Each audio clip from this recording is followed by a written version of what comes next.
हाँ जी दोस्तों, जैसे कि आपने हेडिंग पढ़ी है लाइव यूनिवर्सल डाउनलोड्स। इसका मतलब क्या है? ये जो आज मैं आपको चैनलिंग करने जा रही हूँ, समथिंग वेरी एक्साइटिंग। कि ये चैनलिंग पहले तो हुई किस तरीके से, मैं कुछ मैसेजेस आपको देना चाहती हूँ, पर उसके पहले की कहानी पहले बताना चाहती हूँ। उसके बाद आपको मैं बहुत ही ज़्यादा जो यूनिवर्सल मैसेज जो आप लोग के लिए था वो मैं आपसे शेयर करना चाहती हूँ। तो कहानी कुछ इस प्रकार से है कि हमारी टीचर जी की मेरे साथ सेशन था लगभग 11 बजे। और क्योंकि जब डाउनलोडिंग होती है तब मैं ये भूल जाती हूँ कि मेरा कोई सेशन है। मैं अपनी अपनी आइडेंटिटी को कुछ देर के लिए बिल्कुल नम्ड हो जाती हूँ, बस सीधे जो डाउनलोड्स आ रहे हैं वो मुझे रिसीव करने रहते हैं। कभी ऐसा नहीं होता कि मैं अपने ऑन टाइम ना पहुँचूँ और फ़ोन को पिक ना करूँ, क्योंकि सब जानते हैं कि मैम वेरी पंक्चुअल है। बट 5 मिनट्स लेट मैंने उनसे बात करी and I seek the apology कि मेरे को देर हो गई because of the divine downloads. Ma'am उन्होंने कहा कि मैम आप अपना पूरा टाइम ले लीजिए, आप कोई ज़रूरत नहीं, we will take session later, not a problem. But मैंने कहा नहीं, it's okay, I am done. और फिर मैं उनसे सेशन में बात कर रही थी, बट चीज़ें तब भी आ रही थी, मुझे रिसीव हो रही थी। और मैंने लगभग उनके 15 मिनट्स मैंने ले लिए और आई वॉज जस्ट फ्लोइंग, जो भी चीज़ें आ रही थी बिल्कुल। आई थिंक टीचर जी ने फर्स्ट टाइम ये मेरा जो डाउनलोडिंग की जो प्रोसेस है उसको एक्सपीरियंस किया, कैसे चीज़ें मुझे आती हैं। और उस वक़्त मैं बिल्कुल भी अपने पूरे सेंसेस में नहीं होती हूँ, जो चीज़ें आ रही होती है वो मुझे कहीं ना कहीं कनेक्ट लिखना रहता है या लाइक उसको इकट्ठा करना रहता है। एंड देन 15 मिनट्स तक, क्योंकि मेरे पास कुछ था नहीं इस वक्त, तो मैं सीधे बोलती जा रही थी जो भी डाउनलोड्स हो रहे थे, और टीचर जी हमारी सुन रही थी। एंड देन 15 मिनट तक लगभग की डाउनलोडिंग चली मेरी। और उसके बाद मैंने उनका सेशन लिया, 15 मिनट का ही ले पाई, मैंने उनका काफ़ी कुछ टाइम ले लिया। आफ्टर दैट जब हमारी बातें हो गई सेशन में, एंड देन आई आस्क्ड कि मैंने आपसे क्या कहा था। यही होती डाउनलोडिंग की, याद नहीं और होता है कि हमने क्या मैसेजेस रिसीव किए थे, हम भूल जाते हैं। बट आफ्टर दैट टीचर जी ने मुझे हेल्प करी कि मैम आपने ये चीज़ें डाउनलोड में बताई थी। तो चलिए, एज़ पर दैट जो मैसेजेस कलेक्ट हुए थे मैं आप लोगों से आज शेयर करना चाहती हूँ।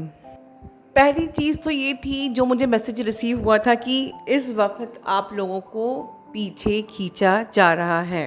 ठीक है, आप लोग अपनी जर्नी के जिस भी स्टेज में हो, एनर्जीज़ आपको मैनिपुलेट करके, किसी और के थ्रू मैनिपुलेट करके इस वक्त पूरी कोशिश कर रहे हैं पीछे खींचने की, स्पेशली उन लोगों की जिनकी जर्नी पूरी हो चुकी है ऑलमोस्ट। मुझे कंफर्मेशन एक सेशन से मिला। मुझे एक सेशन आया था एक डिवाइन फेमिनिन का। आई थिंक वो अपने एक्सपीरियंस शेयर करना चाहेंगे, बिल्कुल। Let's see in near future. जिनका एक्सपीरियंस ये था कि उनका परमानेंट यूनियन, उनका यूनियन हो गया अपने डीएम के साथ। उनके डीएम भी मैरिड हैं, बट उनके डीएम उनसे भी शादी करना चाहते हैं। और द बेस्ट थिंग कि उनकी वाइफ जो है already, she is happy with this marriage. ये बहुत बड़ी बात है, it's not easy, right. In fact DF मुझसे बोली कि उसकी वाइफ तो मुझसे बड़ी वाली डिवाइन फेमिनिन है, जो मुझे लगता है ओवरऑल। तो थिंग इज़ दिस कि उनका सेशन ये था कि मुझे पता नहीं क्यों मैं नम्ड आउट हो रही हूँ, मैं ये शादी नहीं करना चाह रही हूँ। तो इस प्रकार की जो नेगेटिविटी आपको रोकती है, तो फर्स्ट ऑफ ऑल मैं आप लोगों को जो चैनलिंग की पहले टिप दे रही हूँ कि ऑलवेज कंसिडर दैट मैं अपने ट्विन फ्लेम को पहले चूज़ करूँगी और क्लेम करूँगी। अगर आपको लगता है कि you are staying with your soulmate और you are comfortable in this with your soulmate, ठीक है ना, मैं ये नहीं कह रही कि आपको शादी कर लेना चाहिए या आपको कोई अपॉर्चुनिटी मिलती है तो it is your personal this thing decision, इस पर मैं इंटरफेयर नहीं कर सकती हूँ। बट अगर आपको ये मौका मिलता है कि यू कैन मैरी शुशु, तो then you should go with this marriage. Because हम बेसिकली ये जर्नी जो है, जब आप इस लास्ट लाइफ में आप अपने पर्सन से मिलते हो, अपने आप को अवेकनिंग की जर्नी आपकी होती है, and you know that you are in the twin flame journey, और आपने सब कुछ इनर वर्क कर लिया, पूरा अपना अपर चक्रा से ऑपरेट कर रहे हो, पूरा आपने अपना थर्ड आई बैलेंस कर दिया, अपना क्राउन बैलेंस कर लिया, आप पूरी तरीके से कॉन्शियसली अनकॉन्शियसली अब बैलेंस की स्टेट में हो, आपने अपना सोल मर्जिंग सब हो गया है, आपका डिवाइन यूनियन हो गया, आपका यूनियन हो गया, देन आपको अपने ट्विन फ्लेम को चूज़ करने में कभी भी सोचना नहीं चाहिए. You should always think that I choose my twin flame, I claim my twin flame. आपको शुरू में कहा जाता है कि डिटैचमेंट में रहिए, ऑब्सेशन में मत रहिए. इसका मतलब ये नहीं कि अपने ट्विन फ्लेम को क्लेम नहीं करना है. आप उसके बारे में सोचते रहोगे तो आप ऑब्सेशन में फंसे रहोगे और अपनी जर्नी की उस आखिरी सीमा तक, उस लास्ट स्टेज तक आप पहुंच नहीं पाओगे.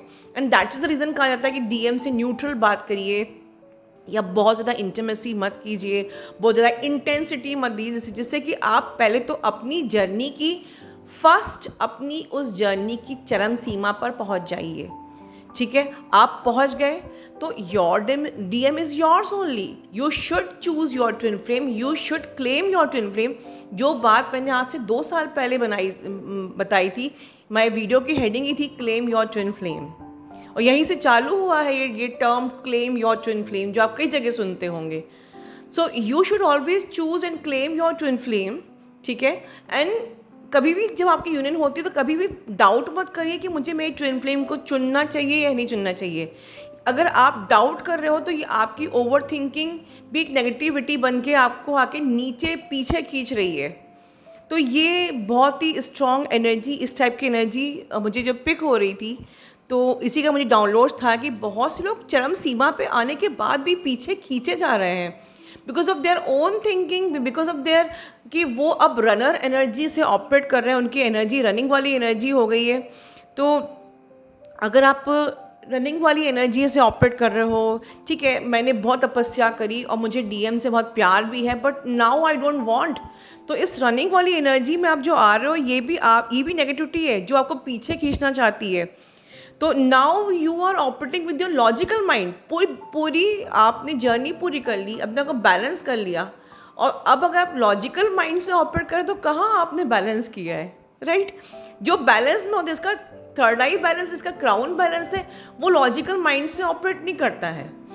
वो हर चीज़ को बिल्कुल सरेंडर की एनर्जी से, जो मैं वर्ड टर्म बोलती हूँ, surrender to divine, be grounded, be acceptance, ये एनर्जी तभी आपकी आती है जब आप थर्ड आई बैलेंस कर चुके होते हो, क्राउन अपना ऑलमोस्ट बैलेंस कर चुके होते हो, राइट? अदरवाइज जब तक आप लोअर अपर चक्रास में भी हो, आप ग्राउंडेड की एनर्जी में नहीं आ पाते हो. मैं लगभग शुरुआत से ही एक चीज़ बोलती आ रही हूँ, surrender to divine, be grounded, be in the mode of acceptance, क्योंकि वो क्राउन चक्रा की क्राउन में जो बैलेंसिंग होती है वो करने के बाद ही इंसान इस एनर्जी में आता है. तो वो आपकी एक कह सकते हैं कि एक लास्ट स्टेज होती है जहाँ तक आपको पहुँचना है.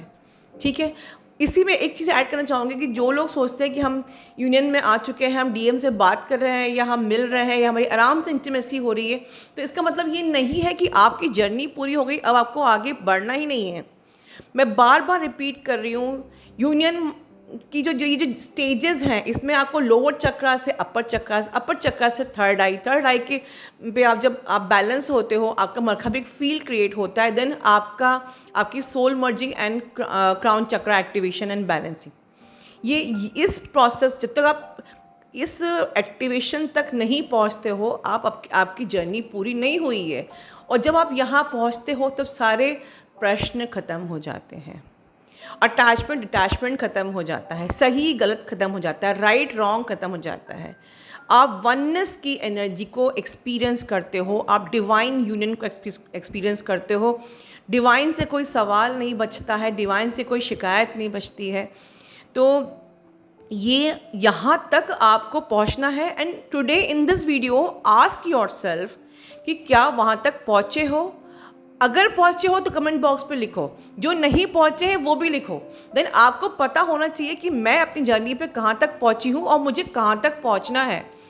ठीक है, जिन लोगों को लगता है कि जिन लोगों को ये लगता है कि जर्नी सिर्फ अकेले डीएम तक को पाने तक की है, उसको पा लिया, अब इनर वर्क भी नहीं करना, अब भगवान से ही मतलब नहीं है, तो वो लोग बहुत बड़ी गलतफहमी में हैं, क्योंकि आगे उनको बहुत बड़ी परेशानियां होने वाली हैं। ठीक है, तो मुझे यही डाउनलोडिंग उस टाइम पे हो रही थी कि बहुत से लोग अपने ही लॉजिकल माइंड के विक्टिम बन रहे हैं, और फिर से वो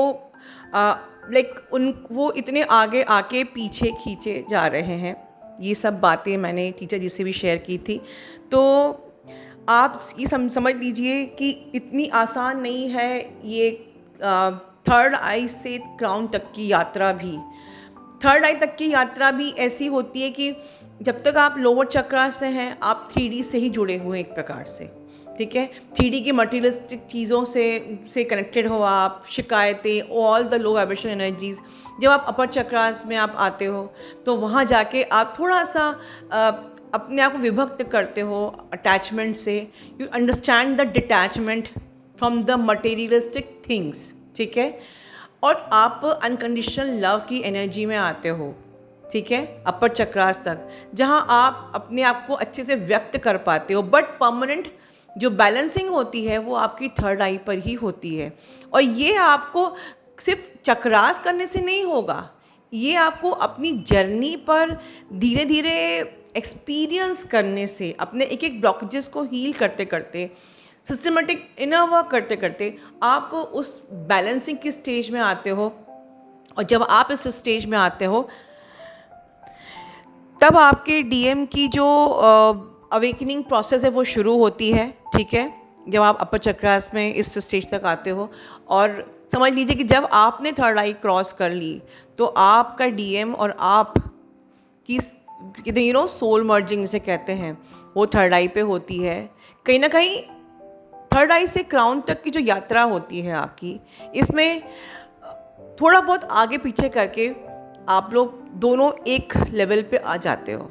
ठीक है, जैसे थर्ड आई पे आपकी डीएम डीएफ बैलेंसिंग हुई, आपका डीएम भी आपसे बैलेंसिंग होता है, और सोल मर्जिंग करते करते ऑल द नेगेटिविटीज़ आपकी लाइफ की, इन नेगेटिविटी से अफेक्ट होना ख़त्म हो जाता है। ये जो मैं हैवीनेस और ट्रिगर्स आप लोगों की रिसीव करती हूँ, ठीक है, ये सिर्फ कलेक्टिव की होती है। लेकिन अगर आप इस लेवल तक पहुंच गए तो नेगेटिविटीज़, अब आपको समझ लीजिए डाउनलोडिंग का जिस्ट ये था कि अगर आप क्राउन तक पहुंच गए तो अब इनका काम तमाम। The gist of the download is this कि आप क्राउन तक ना पहुंचो, आप थर्ड आई तक ना पहुंचो। अगर आप थर्ड आई तक पहुंच गए तो आपने वो लाइन कहते ना वो LOA क्रॉस कर लिया, जहाँ पर कि ये एनर्जीज़ आपको पुल बैक कर सकती हैं। एक बार थर्ड आई से लेके आपकी सोल मर्जिंग हो गई, उसके बाद क्राउन तक की जो यात्रा होती है उसमें समझ लीजिए कि अब तो आपकी जीत ही जीत पक्की है और इनकी हार पक्की है। तो अगर आप इस यात्रा में थर्ड आई से क्राउन तक की यात्रा के बीच में हो तो बिल्कुल अपने आप को मैनिपुलेट मत होने दो, क्योंकि इतने आगे आने के बाद ये एनर्जी आपको बैक टू ज़ीरो लेके आना चाहती है। एंड ये टाइम चल रहा है 88 पोर्टल का, जब कामिक रिलीज़ हो रहे हैं, आपके मैनिफेस्टेशन होने वाले हैं, आप हाई वाइब में आने वाले हैं, और जहाँ आप उस LOA को क्रॉस करके उस लाइन को क्रॉस करके जहाँ क्राउन चक्रा, जहाँ पर कि अब आपका डिवाइन से यूनियन हो गया, आपके अपने डीएम से यूनियन हो गया, अब आप सरेंडर की एनर्जी में आ गए, अब आप एक्सेप्टेंस की एनर्जी में आ गए, जहाँ अब आपके अंदर कोई नेगेटिविटी नहीं है, जहाँ आपके अंदर कोई अटैचमेंट नहीं है, जहाँ आपके अंदर कोई आपके कार्मिक्स ही नहीं बचे हैं। इस लेवल पे आप आ गए हो तो उसके बाद इनका वो जोन ख़त्म हो जाता है कि ये आपको डिस्टर्ब कर सकें। तो ये आखिरी सांस तक कोशिश करते हैं कि आपको किसी भी बहाने से पुल बैक कर लिया जाए। And this is a very important channelling, और ये मेरी लाइव चैनलिंग थी विद आवर टीचर जी। ठीक है, सो इन शॉर्ट मैं कहना चाहूँगी, जब आपके राइट एंड लेफ्ट ब्रेन जब बैलेंस हो जाते हैं, आपका इमोशनल ब्रेन और आपका लॉजिकल ब्रेन, ठीक है, आपका जब ये feminine and masculine energy balance हो जाती है, ठीक है, आपका इमोशनल एंड लॉजिकल ब्रेन जब बैलेंस हो जाता है, आपकी शिव शक्ति अलाइन हो जाती है, आपकी डीएम की भी शिव शक्ति साथ ही साथ अलाइन हो जाती है, और क्राउन पे जब आप दोनों अलाइन हो जाते हो फिर कोई भी शक्ति आपको पीछे खींच ही नहीं सकती। तो आप इस लेवल तक ना पहुँचो, ठीक है। आपको आपका लॉजिकल और अगर इमोशनल ब्रेन बैलेंस हो गया, कॉन्शियसली अनकॉन्शियसली, जैसे भी आप सपने में भी हो तभी भी आप डिटैचमेंट की एनर्जी में हो, ठीक है ना। आप ड्रीम में भी आप सात्विक ही हो, सच्चे ही, सरल ही हो। इस प्रकार से मतलब इस प्रकार से आपकी एनर्जी का डायमेंशन इस कदर ऊपर हो उठ गया है, रेज हो गया है कि अब आप ज़िंदगी में गलत सोच भी नहीं सकते, नेगेटिव सोच भी नहीं सकते। एक भी आपका कार्मिक का बचा ही नहीं, कोई कार्मिक बैगेज बचा ही नहीं है, तब ये एनर्जी आपको कोशिश करती कि अभी भी हम खींच लें, लेकिन उसके बाद अगर उस लेवल को आपने क्रॉस कर लिया कि अब ये नहीं खींच सकती, तो यही हमारी जर्नी का आखिरी सिरा है, जहाँ तक हमें पहुँचना है। ना कि डीएम से बात हो गई बस जर्नी ख़त्म। बहुत से लोगों ने बीच में शादी कर ली और जर्नी ख़त्म कर ली, और मेरे पास उनके मैसेजेस आते हैं, वो परेशान होते हैं। तो अगर वो लोग सुन रहे हैं तो अपना ध्यान रखिए। Love you all, God bless you all.